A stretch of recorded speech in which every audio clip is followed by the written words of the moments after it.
చలో చలో హరీష్ రావు సార్, నేను గౌరవ శాసనసభ వ్యవహారాల మంత్రి గారిని అడుగుతున్నా. ఆయన ఇలా మైక్లో దొంగ అని 5 సార్లు మాట్లాడిండు. Is it permissible? అది రికార్డ్ నుంచి తొలగిస్తారా? ఆయన ముందు క్షమాపణ చెప్పాలన్నా వద్దా? You have to answer. Sir, any unparliamentary remark made by any minister should be expunged. Any member also, ministers also, any member of this honorable house. Sir, expunge cheyala. Nenu endukante senior sare aveshantono avedanatono anundొచ్చు. Sir, varu mic lo maakaithe vinabadledu. Sir, vinandi. Sir, mic lo meer chepparu kada pedda hృదయంతో you can take back, sir. What is nothing wrong in it. Sir, we are not disputing. నేను ఎవరు మాట్లాడినా unparliamentary మాట్లాడినా, sir I'm on my leg sir to say, ఎవ్వరు కూడా unparliamentary మాట్లాడినా అది explain చేయాల్సిందే. Definitely sir. మాట్లాడదు సార్ మీరు మైక్లో మాట్లాడేది వినబడదు సార్ మొత్తము యావత్తు. సో నేనేమన్నాను, you please take back, nothing goes. మీ ఏం కాదు సార్, దానికి ఏముంది దాంట్లో.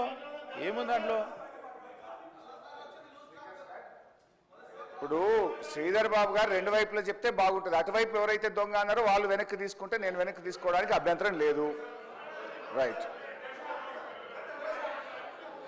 సార్. అయితే అధ్యక్ష, let's go to the subject. అధ్యక్ష, నేను మీతో కోరేది ఒక్కటే అధ్యక్ష, దయచేసి కొద్దిసేపు సబ్జెక్ట్ మీద మాట్లాడాలనుకున్నా. బట్టి గారు ఏమో బయటకు పోయారు. నేను I would like to speak on the subject. వీళ్ళకి ఈ వితాయి ఉంటే తర్వాత మాట్లాడుకుందాం. అయితే అధ్యక్ష ఈరోజు గౌరవనీయులు బట్టి విక్రమార్క గారు సభలో మాట్లాడుతూ అన్నీ కూడా పచ్చి అబద్ధాలను, గోబల్స్ను, ఎన్నికల ప్రచారంలో ప్రతిపక్షంలో ఉన్నప్పుడు ఏ రకమైన మాటలు చెప్పారో ఈ సభలో కూడా అదే చెప్పారు. నేను I want to prove all those things. మొట్టమొదటిది, ఆస్తులు అమ్మడం లేదు, మేము మీలాగా, ఇది అబద్ధము అని డిప్యూటీ సీఎం గారు చెప్పారు. I would like to show the record. GO number 54 dated 26 June 2024 ఈ ప్రభుత్వం వచ్చిన తర్వాత. ఏంటిది?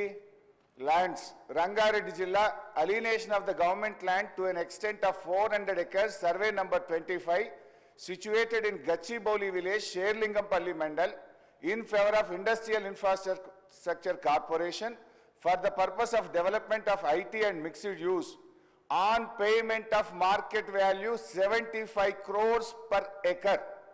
75 కోట్లకు ఎకరం కాడికి ప్రభుత్వ భూమిని 30,000 కోట్ల రూపాయల భూమిని రాష్ట్ర ప్రభుత్వం ఇగో ఈ జీవో ద్వారా అమ్మింది.